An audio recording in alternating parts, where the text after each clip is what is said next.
Hello, this is Mrs. Lawson, and this is a first clerk training and checking books in and out using our circulation program, which is called Carl Connect. We just call him good old Carl. And you go to the My MMPS folder first and select Carl Connect. And then your username will be your first initial and maybe middle initial and last name. Mine has my middle initial, and I remember previous clerks have not always had a middle initial on there. And then your password will just be clerk. Mine is my employee number. And so once you have those typed in, you just click down here under circulation. Now, there are two ways this might happen when you begin to check books in and out. One is if we are in person with special CDC guidelines. In that case, we will be getting all the books collected from the classrooms using a cart, and we will be stepping back while one student at a time brings the books up and puts them on the cart. We'll be dating that cart and setting it aside or spreading the books out with the dates on them with gloves on to quarantine them for 4 days before checking in. If that's not the case, if we have vaccines, which would be great, then students would come with their language arts teachers into the class, and the first thing they do as they walk in the door is they put their books in a return bin. So you would click check in, and you could have a student bring that volunteer to bring that bin around, and it's helpful to assign one student per class, that's their job. And they can bring the bin around to you, and you begin to look on the back of the book where there's a barcode that says Metropolitan Nashville Public Schools. So you would make sure this normally is selected with this cursor in here. If it's not, if for some reason it doesn't scan, you can click in here. And I don't have a scanner with me, but if I scan the back of a book, it'll show a number like this and it'll automatically enter it. And you'll know because the title will show up down below. So you want to look at after every single scan that a title shows up so that there's not a pop-up. Sometimes there's a message that comes up, and we can go over the possibilities of those different messages. If a message pops up, it's very important that you stop and do not check out the book and resolve whatever is in the message. So that's why you have to look, scan and look, and make sure the title pops up every time. And it'll pop up with the student's name who had checked it out. And so if you only have one student in the library, say they have a pass, and it pops up, you can actually click on it, and it'll take you to checkout when they're ready to check out. So that's a shortcut. But right now, we'll just imagine that you're scanning each book in and watching for the title. Scan with the scanner, you just press the button and hover the red light over the barcode. It'll show up, and then you'll look for the title. And that's it for checking in. It's pretty simple. And I'm only going to show you check out. There's other things where you can look deeper into an account when there are issues, or deeper into an account here with user services. There's a menu with these 3 dots.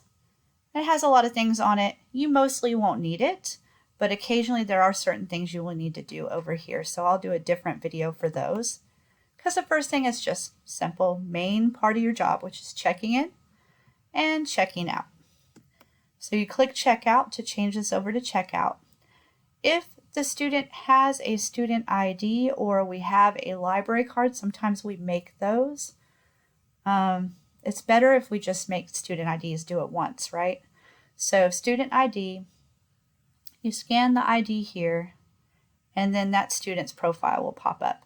If you do not know, they do not know their 190 ID number, they do not have an ID, you can type their name here with either an asterisk in front of a first name. See if mine shows up. Yep, there I am. Or I could have typed, I actually have 2 last names, and a lot of our students do. They might tell you the second last name, like I usually go by Lawson. So you might ask, do you have another last name? But that also will pop me up. And then you would click on the name to select that account. Okay, so here's my account.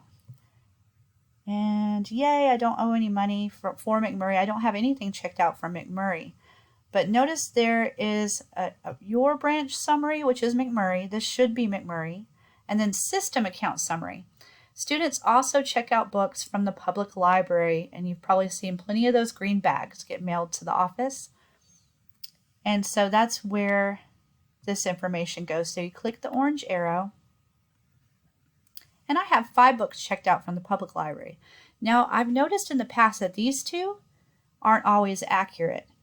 And what we do have to check is when we go to actually check out a book to say this is a student, you do not want to scan the book here until you're sure that they don't already have too many books out or owe money or have especially lost books, late books, that sort of thing. We want to make sure we get the books back before they take more so that they don't owe. It's mainly for their sake, so they don't rack up a lot of money that they owe. If they're having a problem keeping up with it, they keep losing more and more books. So we want to make sure, normally in person, we allow them to check out up to 3 books from McMurray, and they can check out a lot more from Limitless. So 3 books from McMurray. So if they had a 3 here, you would say, I'm sorry, honey, you already have 3 books out. And so you won't be able to check out today. Would you like me to hold these books for you?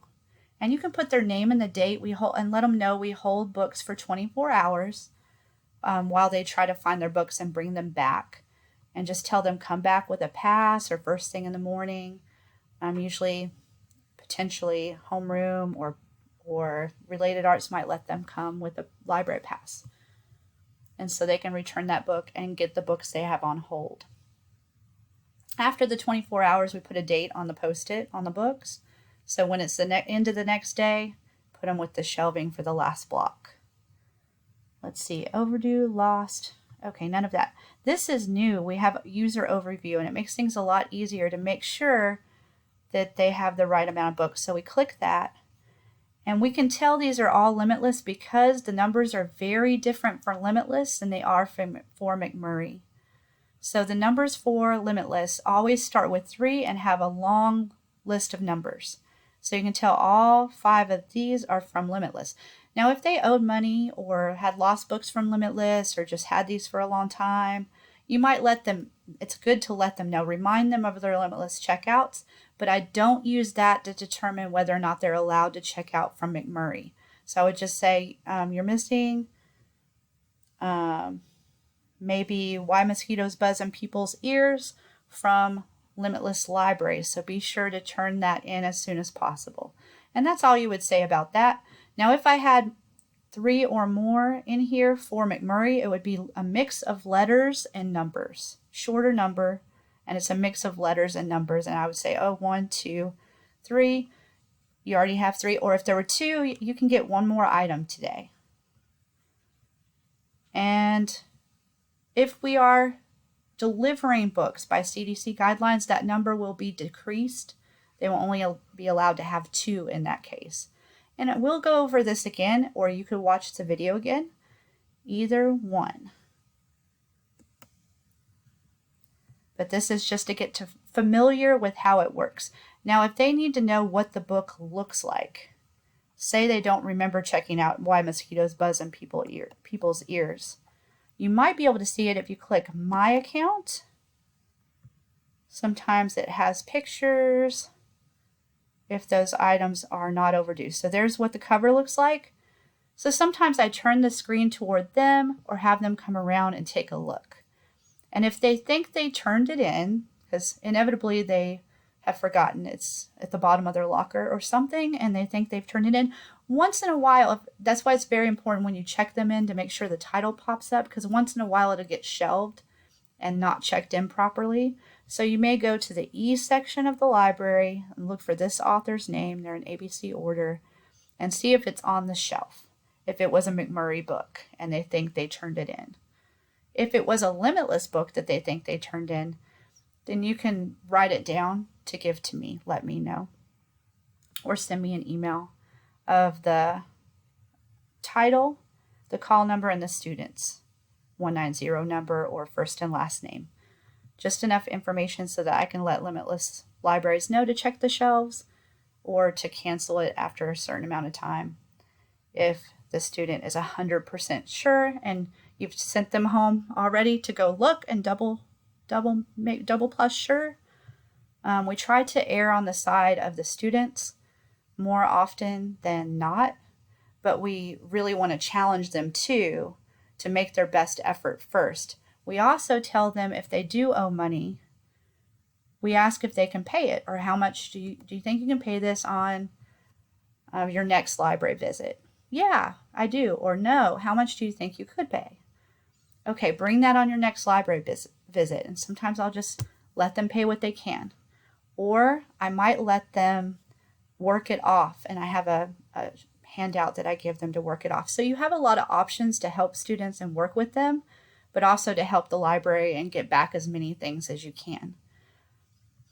And so that's basically checking out. Just click here, and you push the button on the scanner, and the red light will come on. You scan it, the barcode on the back of the book that says Metro Nashville Public Schools, and you make sure again that the title shows up, that it's checked out to them, and that they don't have more than the allotted number of things, which is usually 3, but if we're doing deliveries because of pandemic, then it'll only be 2. And that's 4 McMurray items. They can have whatever Limitless they want. And that's it. Please let me know if you have any questions. I know you will need to actually practice this, but again, this is just maybe you could take some notes that you can refer back to, or just come up with questions. But the main idea is for you to be able to get familiar with it.